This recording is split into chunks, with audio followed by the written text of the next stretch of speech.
because we have such a tight schedule here, 1 hour of time, I'm going to get started and welcome everybody. Thank you for joining around the country in the Northeast. We really appreciate everyone taking the time to be part of this thought leadership series entitled Deeper Learning as a Foundation for Career-Connected Learning. You're going to learn from some fantastic administrators and educators and practitioners. You're going to hear from a very high level from a state macro view, and then hear also from a school district view, and learn some practices that you can implement tomorrow. So we appreciate all of you being here today. Feel free to chat in the chat room, ask questions, participate. This is all a learning experience for all of us, so we want you to be participatory. And with that, I'm going to introduce a very good friend of mine, somebody that I consider an edu mentor and a phenomenal equity warrior. His name is Dr. Khalid Mumin. He is currently the Secretary of Education for Pennsylvania. But I knew him when he was a superintendent in Reading, Pennsylvania, and then went on to be the State Superintendent of the Year for Pennsylvania. He also was a superintendent in Lower Merion School District, superintendent in Maryland as well, but he's really risen through the leadership ranks in the education system in Pennsylvania, always committed to promoting and sustaining student achievement, equity, and access to all students, as well as creating plans that are fiscally responsible. In fact, he's really nationally known as the school board savvy superintendent. So one of the things that I treasure is the book that he wrote entitled Problem Child, Leading Students Living in Poverty Towards Infinite Possibilities of Success. And today he's going to lead us through a conversation about career-connected learning, problem-based learning, and his vision for that type of deeper learning for students all across Pennsylvania and really students across the country. So Dr. Mumin, thank you so much again for your time. And please, I'm going to go on mute and turn my camera off and give you the shine. Well, thank you so much, Matt. It is so good to see you. And I'm just thrilled to be here with you today virtually. While many of you may know me as Secretary of Education, what you may not know is that first and foremost, I am a practitioner. Matt said it, and for the past 25 years, I've served as a teacher, a dean of students, a principal, central office administrator, and most recently, a superintendent in the Reading School District, and also superintendent in the Lower Merion School District here in Pennsylvania.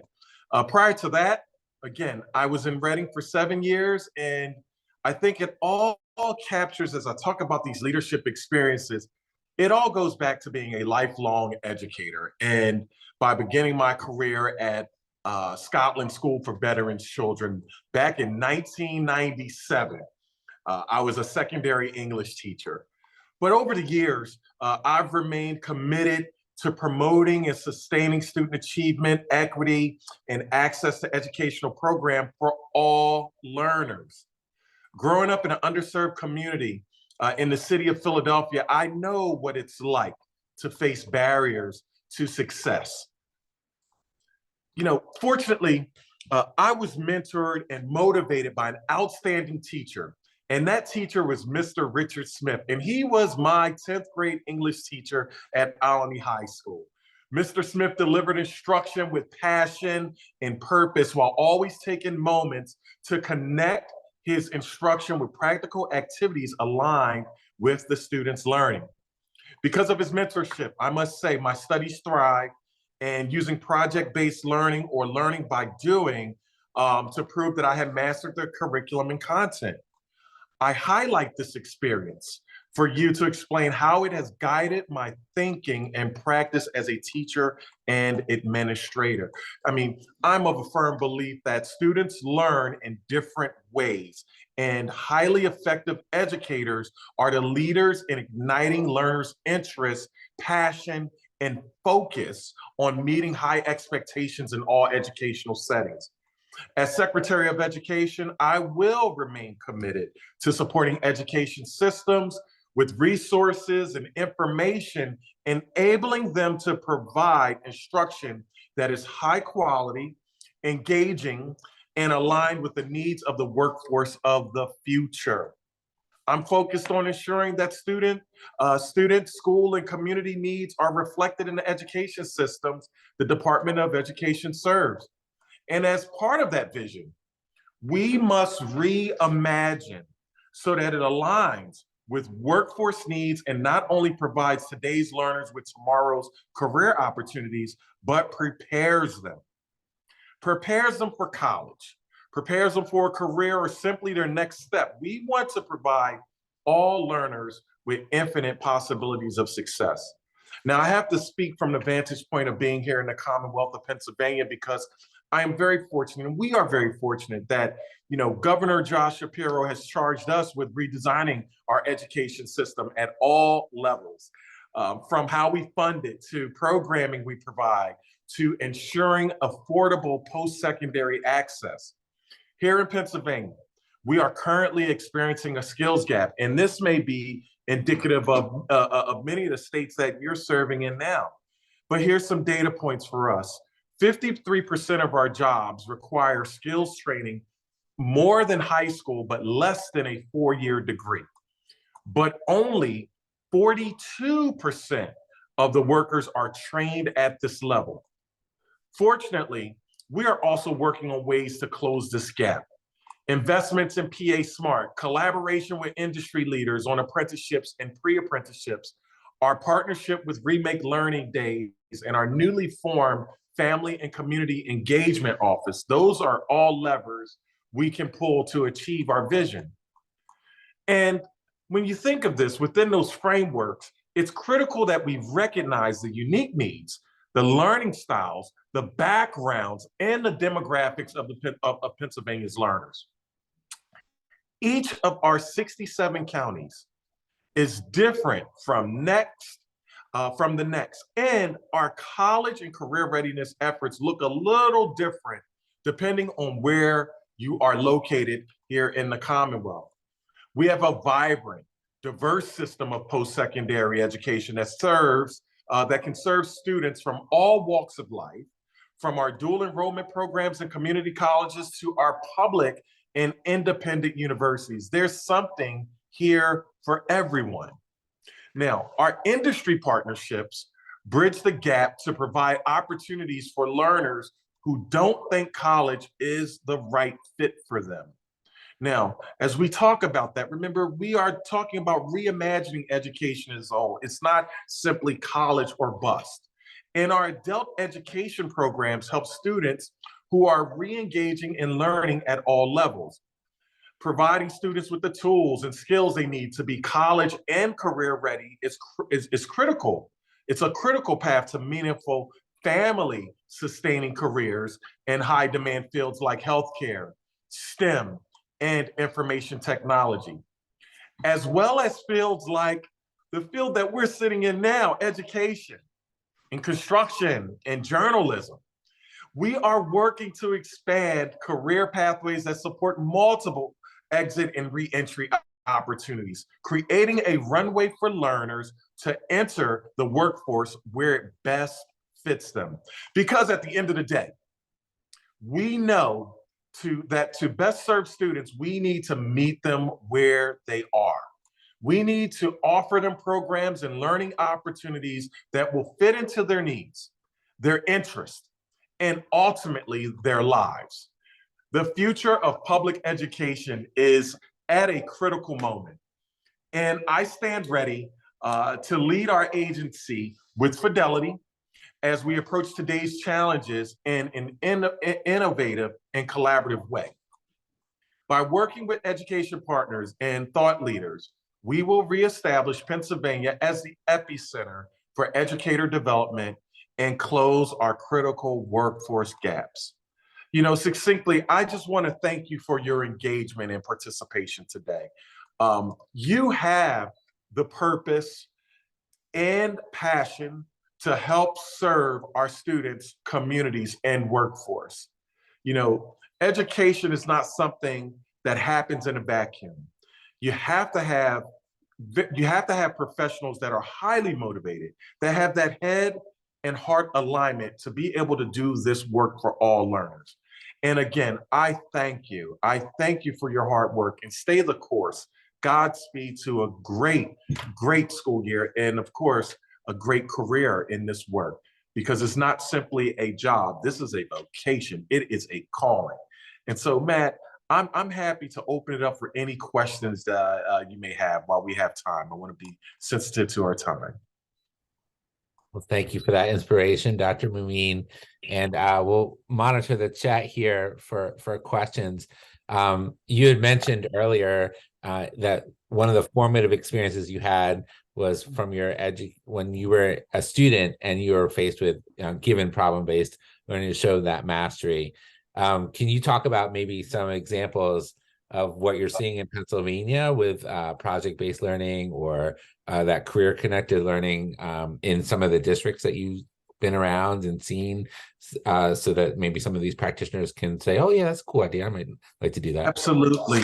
I think first and foremost, we are at a point in education where we are looking at ways to really assess learners' success in achievement by not simply using one standardized standalone test.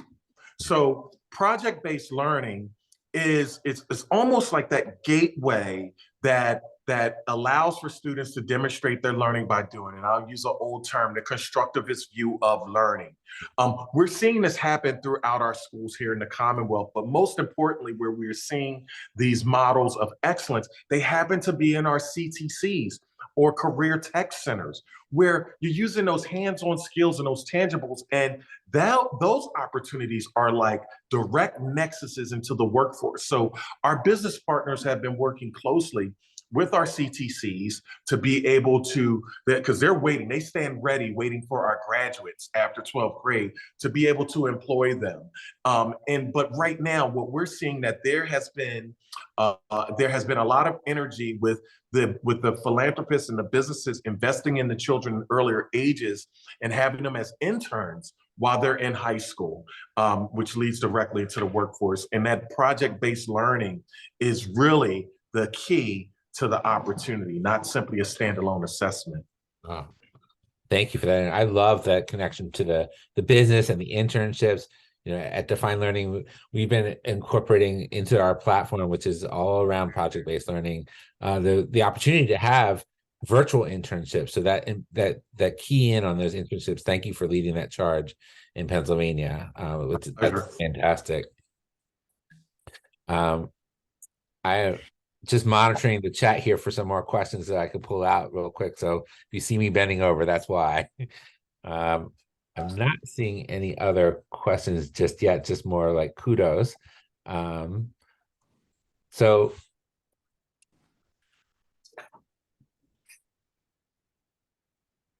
one moment here. Oh, we got a new message here. So one of the questions was, do you have suggestions for PBL instruction for staff so that they can get started on the right pathway?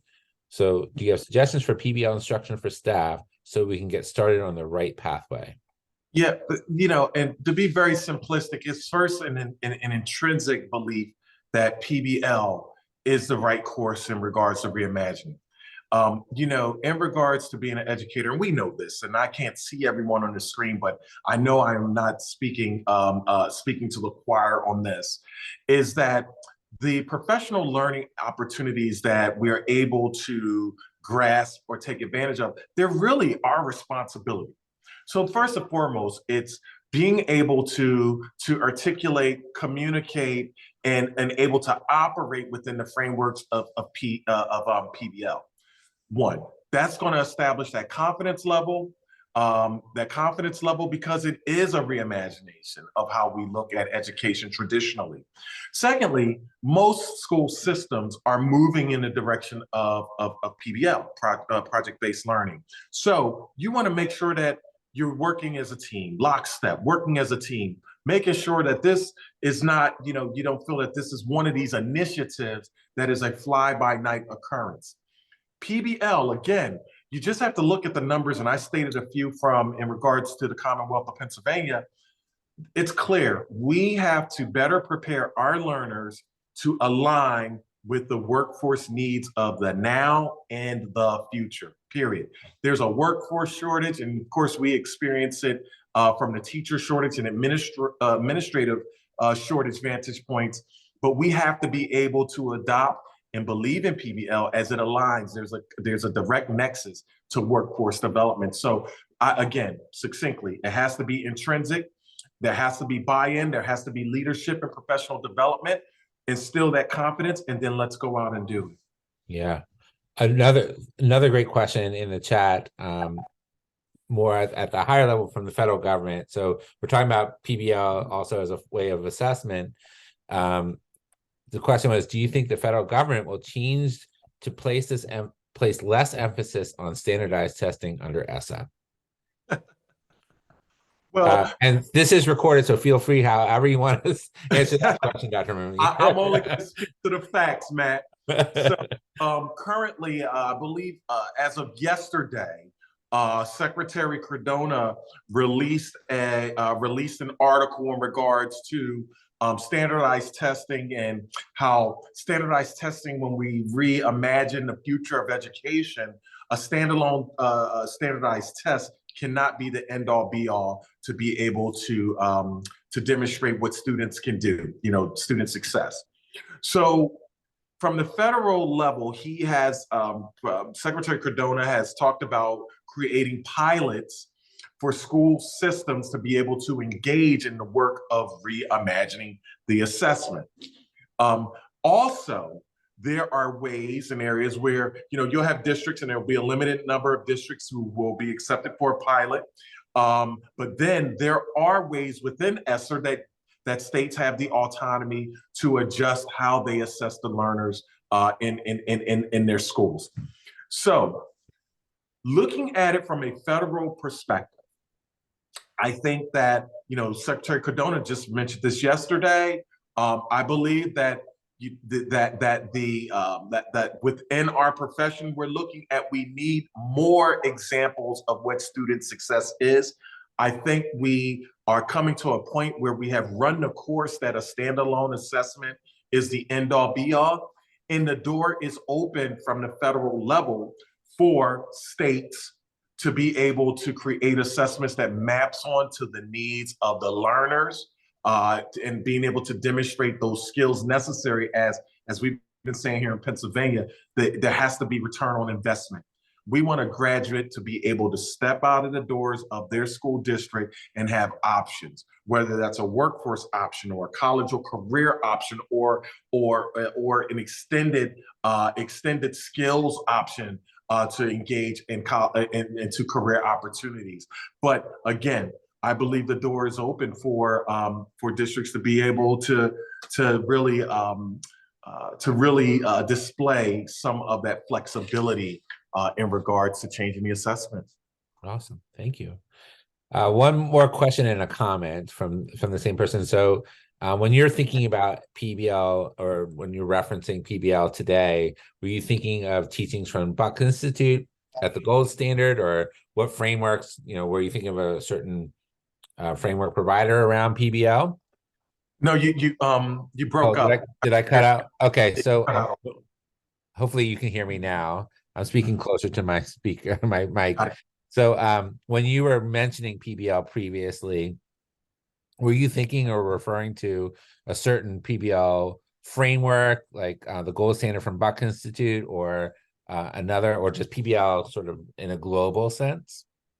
Yeah, for the sake of this discussion, of course, PBL from a global sense. Okay.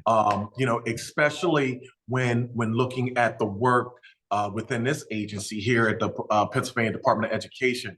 I oversee 500 school districts, right, and then a state system of colleges and universities, and so and our CTCs and libraries throughout the Commonwealth. So one of the things that we've been talking about is a great diversity of our learners, childhood age to adult age learners, and the diversity within the Commonwealth. So speaking to it from a visionary and global perspective is how we're going about this work, because the areas are very different. Learning styles are different. Traditions are different. So we don't want to box our LEAs, or local education agencies, into one simplistic framework one simplistic vendor. They need to have choices and options on how to implement the components of PBL. Perfect. Thank you. And then another similar comment. They're agreeing with everything that you're saying. There are many entry-level careers in composite material or manufacturing. It would be wonderful if students were given these stackable credentials before they graduate. So applauding what you're doing. Yes. Yes. And I'll tell you, Matt, and thank you for that comment. We are looking at models of best practice so that we can use our leverage here at the Commonwealth or the state level to be able to show examples and be able to show the ROI or return on investment. And we have some school systems that are doing it as I speak. And Pennsylvania is a big state. Right. And I'm born and raised here in Pennsylvania. There are sections of Pennsylvania I have not been in, but I visited now while being in this role, and we're finding pockets of energy. And I'm quite sure this is indicative throughout many states. The key is from an educator's perspective, especially an educational leader, is how do you connect these opportunities?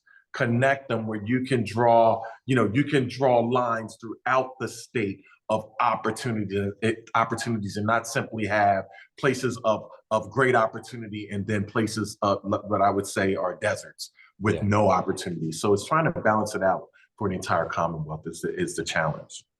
Yeah. Well, Secretary Dr. Mumin, I thank you for your time. I know we're right almost at the allotted time here, so I really appreciate you giving your insight and vision for an entire state and as it relates to all the rest of these districts from different states. So thank you so much. I appreciate it. And I say thank you so much, Matt. And again, thank you to everyone who's on this Zoom today. And please keep going at it with passion and purpose. We have our responsibility to lead this next generation into the future that we want to see. So Godspeed to a great year and great careers to you all. Thank you so much. Amen. Thank you. Yeah, thank I'm you. going to turn over to Katie to introduce the Clifton team. So thank you. Wonderful. Thank you so much, Dr. Mumin, for sharing your experiences and thoughts on topics that are very top of mind for educators across the country right now, and especially in the Northeast. That was amazing. And I'm really excited to introduce an incredible team from Clifton Public Schools in New Jersey. Joining us today is math supervisor Aaron Zamuda, and instructional coaches Kristen Keogh and Jennifer Lanzarotti. And they are here to share how their students are applying their learning in math specifically to these real world authentic situations through project-based learning. They're going to be sharing how they've been supporting their and meeting the learning of and needs of all of their students, and really just providing their teachers with enough support where they have that teacher buy-in and have felt a lot of great success and are continuing to move forward with that PBLP. So thank you, Clifton Public Schools, for joining us. And I'm going to send it over to Aaron Zamuda to kick us off here. Hi, everyone. I'm going to share my screen. All right. As Katie said, my name is Aaron Zamuda. I'm the K-8 math supervisor here in Clifton School District. We decided to all be in one room because we are a team. And sometimes we have internet issues. So we came to a spot where there's better internet. All right. So I wanted to give you a snapshot of Clifton, where it is in New Jersey, how many students we have, and all of our different subgroups. So we are a very diverse district. I call it urban suburban. And the reason why I call it urban suburban, if you know anything about New Jersey, we border Passaic. We're in Passaic County. We border Paterson, Passaic, Garfield, and Montclair. We have 11,000 students and right now over 1,100 certificated staff. 54% of our students comes from households that speak other than English as their first language. We have 66 languages spoken. The top languages are Spanish, Arabic, Gujarati, Polish, and now we are starting to see an influx of Ukrainian. 20% of our students have special education needs. 10% now are enrolled in ESL. We have 3 pre-K buildings with between 30 and 300 students in them. We have 14 elementary schools and an annex with between 200 and 800 students in each. We have 2 middle schools with 1,300 students in each, and 1 high school. The building is the biggest single building high school in the state of New Jersey. So why PBL? Why Clifton? Why did we go to this a few years ago? Basically, it was because one of the struggles in mathematics is how do you apply the mathematics to a real life situation? Concepts of word problems, really how to make math real in the real world. You know, we get a lot of, you know, why do I need to know this? Where am I going to use this? How is it going to help me? So we really started looking at project-based learning, problem-based learning. We have a lot of different students with a lot of different learning styles, and sometimes kids just need it in a different way, in a different environment to be able to see the mathematics in it and why it's so important. We also wanted to provide some interdisciplinary opportunities for our students so they could see the connection that math is all around us and through every different content area. You know, a lot of times in elementary school, we teach language arts, and then you go to math, and then you go to science, and then you go to social studies, even in middle school and high school. So it was a way for us to bring that together. Again, we have a lot of, a big student population that is ESL and special needs. So we needed something that everybody could be successful in. And then if you're from the state of New Jersey, you know that they implemented new standards in financial literacy, all the way down from K, all the way through 8th grade. And then last year, they revised Standard 8 and Standard 9. Standard 9 was our career piece. So we moved defined STEM or defined learning down into 2nd grade because of the standards and how we needed to meet the standards. And believe it or not, those kids are really excelling. So at this point, I'm going to hand it over to one of my elementary math coaches, Kristen Genchukiho. And we're going to talk about defined learning. Hi, everybody. Thanks so much. So I'm just going to give you a little snapshot into what defined learning and our problem-based learning looks like in the classroom. As Erin mentioned, we have PBL defined learning in our schools from 2nd grade all the way through 8th grade.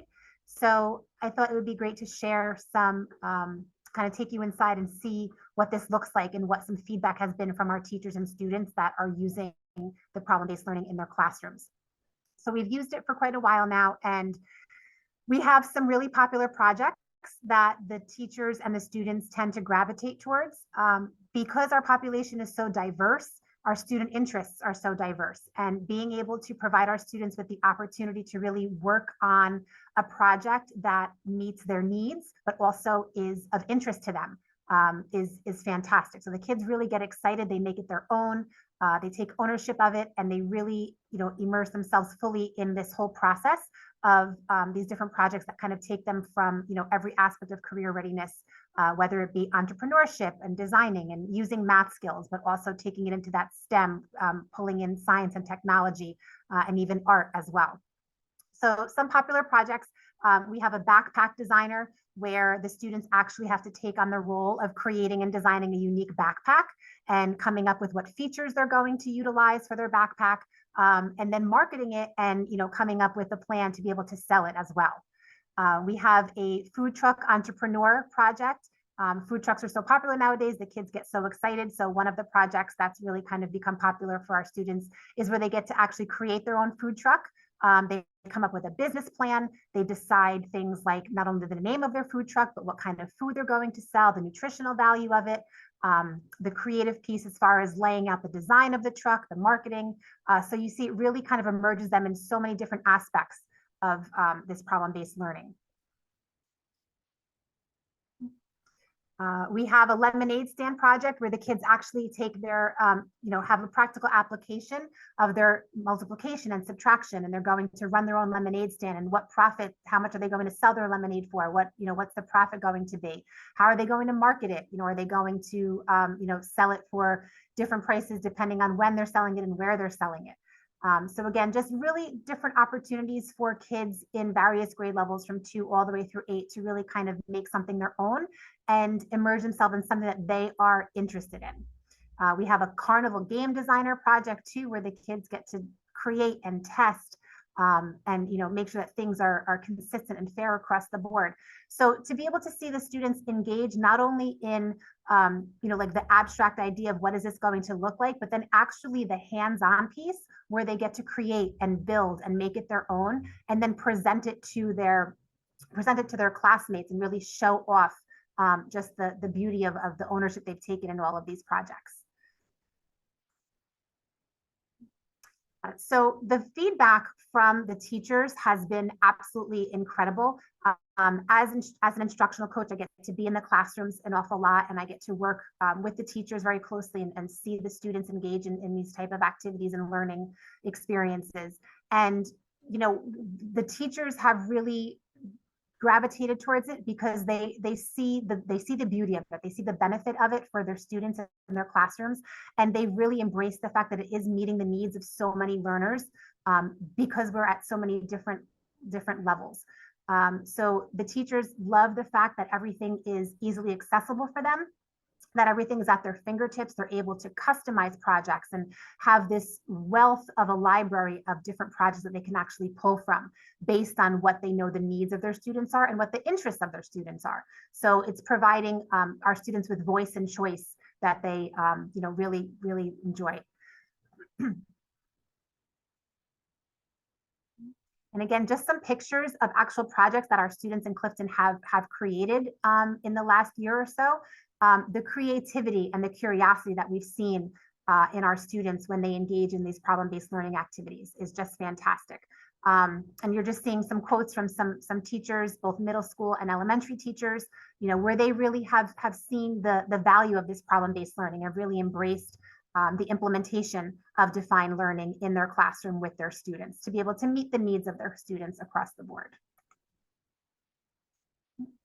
And with that being said, I'm going to turn it over to Jen, who's going to talk to you a little bit more about the differentiation component to our problem-based learning with defined.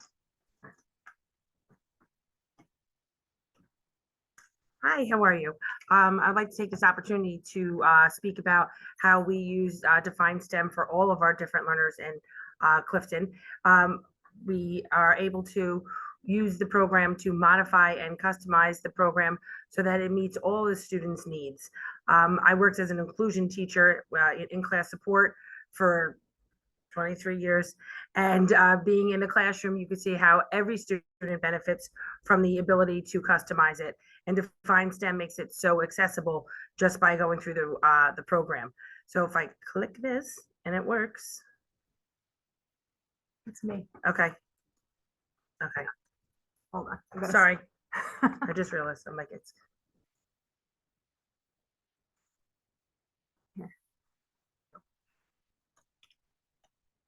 Sorry.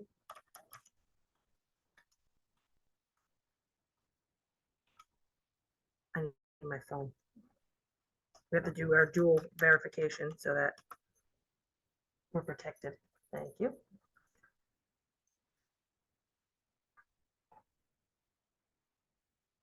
Our apologies. Yes, thank you for your patience. As this doesn't load.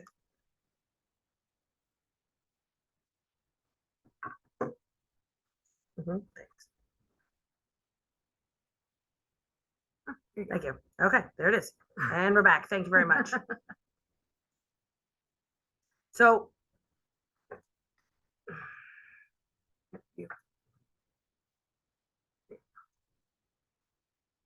Okay, so we could, Yeah, Yeah. small screen.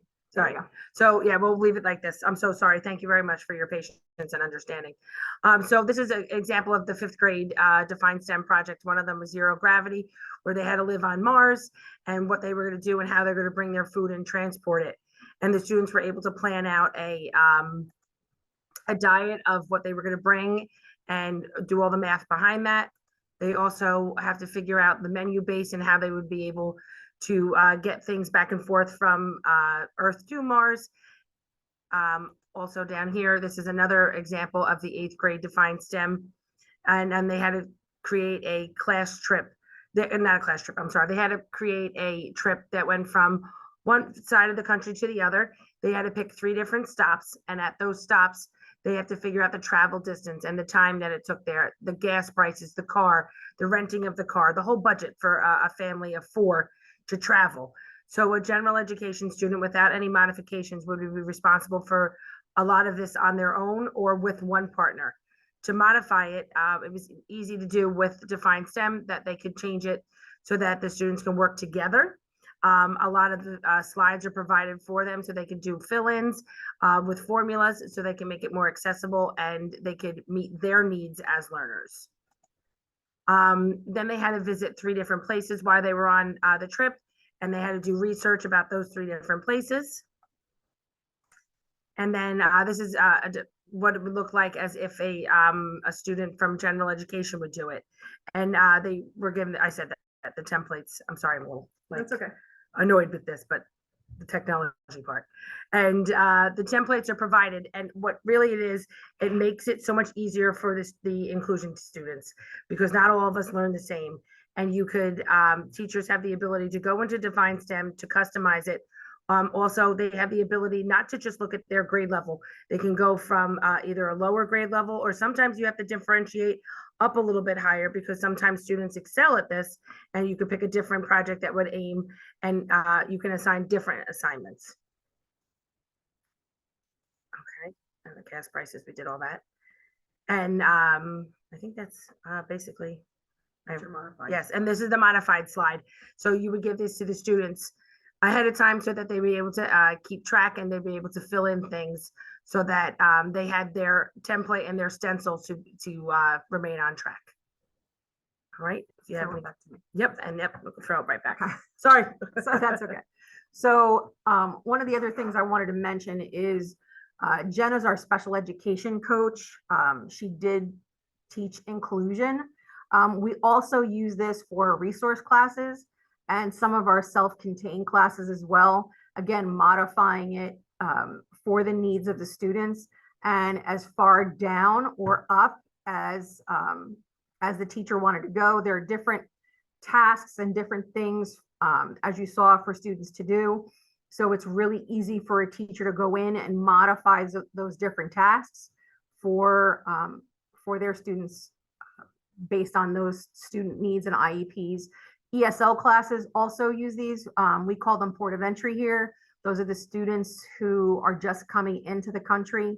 So our teachers will modify the language, again, modify the project-based learning that they want to do, and then the students can work on it together. One of the things that one of my teachers did in the middle school was, rather than having them do the project online or with technology, the kids actually made the food trucks. They made examples of the food trucks, and they talked about their food trucks, which was really great to see. So at this point, we're going to hand it over to Kim to continue the presentation, and I'm going to stop sharing now. Right. Hi, everyone. Thanks again for joining us. We would love to open it up to questions. If you have any questions for the Clifton team, we have worked with Clifton team for a long time, and they just have taken this program and run with it to just meet the needs of their learners so well. So feel free to, again, use the chat to ask some questions. One question I see here is, how have parents communicated with you about this change in your program? Have you had parents that have been a part of the buy-in? Yes, we have. One of the things that we do is we put it actually into the math pacing, so that not only did the teachers see it, but the teachers will actually put, that we're doing this project on Google Classroom. And a lot of the parents, they help their child, but we've actually had a couple of parents reach out and say that this was such a wonderful idea to have their kids invested. In fact, one child in elementary school at one of our schools built, her and her father built like this huge actual lemonade stand out of wood, and painted the whole thing, and she brought it to school, and it was amazing. So we've had, parents really do support this type of learning, and not every child is great at rote, we don't do rote memorization anymore, but sometimes book work isn't where it's at. We see a lot of our students come alive who are art students, who really like technology, who they've made videos, different types of learning for different types of learners. And one of the things that the teachers say is that, the class kind of comes to life when they do one of these activities. And the parents too, again, have said, how wonderful it is for the students to have to do a lemonade stand or design their own backpack, and, look at those different pieces, because a lot of parents have some of these positions where, they're designers, or they work in the business world where they have to do profit and loss and, create spreadsheets and things like that. So it's really great for them to be able to see that. Great answer. I love that we can see that students are able to show their knowledge attainment through different avenues of assessment in this project-based learning model. It's not just one way that they show assessment. So I love how you hit on that, how it hits all learners. I have a question here that is asking, are you doing this in the high schools in Clifton? We do it somewhat in the high school. Some of the classes have brought it in. Because our high school now is turning into academies, and there are different marketing courses and different kinds of courses. We're bringing it in there slowly. But yes, there are some classes who actually are using it. And that segues well into the next question, which somebody's asking, I'm interested in finding out how you rolled this out. Did you have a few piloted? Did you require everyone to do one project a year? And I know you guys have a great story about how you rolled it out. So I'd love for you to speak on that if you're able. We rolled it out. We had Define Learning come out and do trainings, full day trainings with our staff. And they actually did a hands-on training for, in fact, Kristen was one of the teachers. So not only did they talk about it, but they brought the teachers and had the teachers do the project, and work together and do it. We rolled it out in 3, 4, 5 first. Then I did 6, 7, and 8, because we're so big that we did it in increments. And then, like I said, then we did second grade last year to kind of bring it down. And what we did was what I did on my end is the company Define Learning worked with me, and I actually aligned our math series to the tasks. So the teachers, if they were we use Envision. So if they were in topic 2 in 4th grade, they could actually look for projects that were aligned to that particular topic. The other thing that I still want them to do is I don't want the math to trip them up.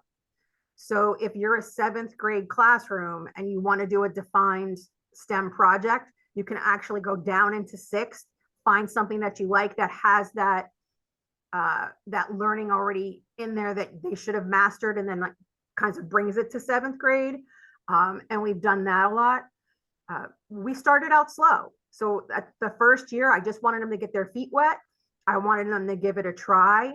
And we call it here feeding the rabbits. So the first year after we trained everybody, we kind of said, okay, get your feet in it, see what you like. If you want us to come help train you, we'll come into the classroom while you're doing it. We'll walk you through how to work the site and how to modify it as you want to modify it. And that's really how we did it. And then, so we do two a year. Sometimes 3, sometimes more, it depends on the teachers, but I require either 1 or 2 depending on the grade level. And we let them, even though it's in pacing, we say they can move it. Do you guys have anything to add? I think I want to just talk about just the buy-in from the teachers again, and like the initial rollout, because as educators, as classroom teachers, you hear, okay, here's something else that we have to now do, right? Here's something else we have to implement. But the ease of the implementation, Erin spoke about how teachers were first trained by actually having us be the students and engaging in what that project looks like and working through it, was a fantastic way to really hook the classroom teachers into that, because we got to experience it and see what it would be like for the kids. And we were excited as teachers doing it. So we anticipated the excitement that was going to come from our students in turn. And the fact that it's so customizable and there are so many different ways that you can, again, not only modify for student needs, but do as in-depth and as much of what there is available on the Define Learning platform for you to use, whether it's, the questions for understanding and, the PowerPoints and the interviews and the things like that. Being able to submit work, either through Define Learning or using Google Classroom to do it. So we really allow the teachers to make it their own and do what works for them and for the students in their classroom. So sometimes we don't, we remove that technology piece altogether, and kids are, like Erin said, constructing and making posters and presenting to the class. Some teachers have taken the questions from the Define Learning platform and turned them into Google Forms, because that was an easier way for the students to be able to provide feedback and answer questions and things like that. So the ability to really kind of pick and choose and take different pieces of it and tailor it up or down based on the student needs was incredible. And so easy for the teachers, because literally everything is right there. And so many of our teachers were creating projects on their own prior to this and looking for ways to bring this kind of excitement and problem-based learning into the classroom. And with Define Learning, they didn't have to do that anymore. They didn't have to create it. It was there for them with a ton of things for them to be able to pick from and find what was just right for them and for their students. So it's really been great to see the excitement. Real quick for special education, Erin, I taught the summer program for special education, and we pulled Define STEM in there, and that's when I first did it. And that gave me more of an opportunity to work at a slower pace, because there's no pacing in the summer, just it's a review and reinforcement. And that gave us time to break down those projects, like Kristen said, and not answer all the questions, but answer the essential questions and really work on it. And then also watch the kids that have true difficulties be able to construct those and put those things together and hand in something that they were proud of and that they were happy with and that they worked on independently and they built for themselves. And not having that time pressure in the summer was a great way to roll it out for self-contained and special ed students. Great thorough answer. Thank you, team. So what's next for the Clifton team? Are there other content areas that will utilize this project problem-based learning? Are you going to increase usage or stay the course where you're at? Well, we do try to integrate it into other content areas, particularly at middle school, because we're everybody's departmentalized. So something like the carnival design project,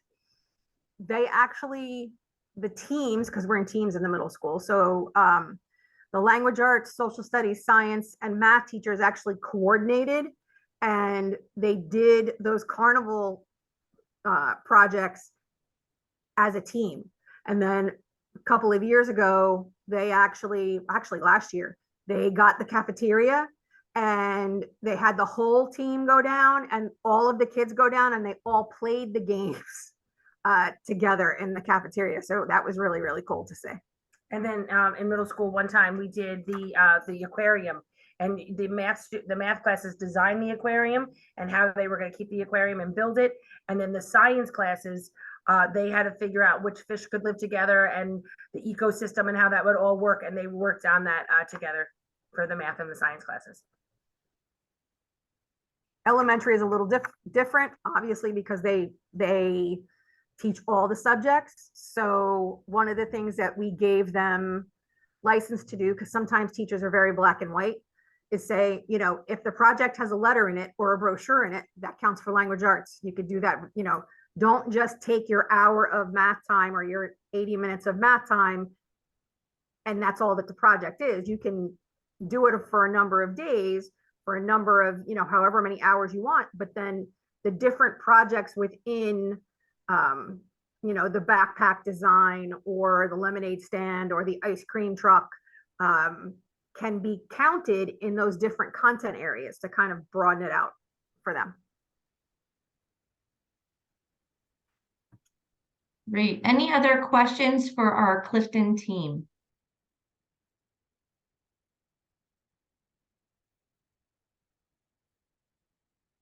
All right. Let me just check one more time. Wonderful. Yeah, all of our content is has ELA woven into it. And so there's a lot of space for tie-ins with ELA content and standards as well. Absolutely, interdisciplinary approach. So we are just so thankful that you all came here at Defined. We have leaders in our platforms that guide what we do. So, you know, we have John Larmer, who is a partner, who helps us with our project-based learning. And we have other great leaders too, Jay McTighe. And so we take this seriously that we want to be the leaders in project-based learning, and we want to tie it to careers so that students are exposed early and often, and so that they are able to be what they can see, and they are just exposed to a wealth of options for their future. So thank you for joining us for our Defined Thought Leadership series. A big thank you to our speaker, Dr. Mumin, and the Clifton team, Erin, Jennifer, and Kristen. It's the school day, and they took time out of the school day to be here. We're so thankful. And everyone who registered and participated will receive a follow-up email with a link to the recording. So please feel free to share with anybody who you think might benefit as well. We'd love to connect with you to learn about your district goals and how Define can offer support. So let's continue the conversation as we connect later on. And I hope everybody has a great day. Thank you.